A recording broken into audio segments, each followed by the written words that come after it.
مریم نواز کا بہترین کردار۔ مریم نواز پاکستان کی سیاست میں ایک نمایاں اور بااثر خاتون رہنما کے طور پر ابھری ہیں۔ وہ نہ صرف ایک سیاسی گھرانے سے تعلق رکھتی ہیں بلکہ اپنی محنت، استقامت اور سیاسی شعور کی بدولت اپنی الگ شناخت بنانے میں کامیاب رہی ہیں۔ ان کے کردار کا سب سے نمایاں پہلو ان کی جرات، ثابت قدمی اور عوامی خدمت کا جذبہ ہے۔ مریم نواز نے مشکل حالات میں سیاست کا سفر جاری رکھا۔ جب ان کے والد نواز شریف کو سیاسی اور قانونی مشکلات کا سامنا تھا، اس وقت مریم نواز نے ہمت نہیں ہاری بلکہ پارٹی اور کارکنوں کے ساتھ کھڑے رہ کر قیادت کا عملی ثبوت دیا۔ ان کا یہ کردار اس بات کی مثال ہے کہ وہ دباؤ اور مشکلات کے باوجود اپنے موقف پر ڈٹی رہتی ہیں۔ یہ ثابت قدمی ان کے کردار کو مضبوط بناتی ہے۔ ان کے بہترین کردار کا ایک اہم پہلو عوام سے رابطہ ہے۔ مریم نواز عام لوگوں کے مسائل کو سمجھنے اور ان کی آواز بننے کی کوشش کرتی ہیں۔ جلسوں، ریلیوں اور عوامی ملاقاتوں میں ان کا انداز سادہ، پراثر اور براہ راست ہوتا ہے، جو لوگوں کے دلوں میں جگہ بناتا ہے۔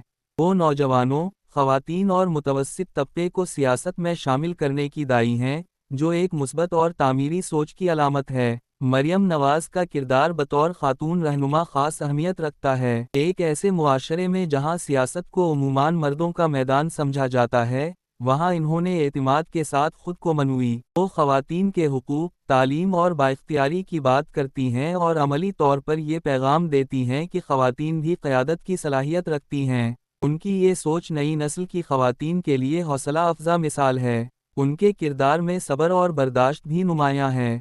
شدید تنقید، مخالفت اور الزامات کے باوجود انہوں نے اپنی سیاسی جدوجہد ترک نہیں کی۔ وہ اختلاف رائے کو برداشت کرنے اور جمہوری اصولوں کے تحت آگے بڑھنے پر یقین رکھتی ہیں۔ یہی اوصاف ایک بالغ نظر سیاست دان کی پہچان ہوتے ہیں۔ مختصر یہ کہ مریم نواز کا بہترین کردار ان کی جرات، استقامت، عوام دوستی اور خواتین کی نمائندگی میں جھلکتا ہے۔ وہ ایک ایسی سیاسی رہنما ہیں جو مشکل حالات میں بھی حوصلہ نہیں ہارتے اور عوام کے حق میں آواز بلند کرتی ہیں۔ ان کا کردار پاکستانی سیاست میں ایک مضبوط، متحرک اور باوقار قیادت کی مثال ہے، جو آنے والے وقت میں مزید نکھر کر سامنے آ سکتا ہے۔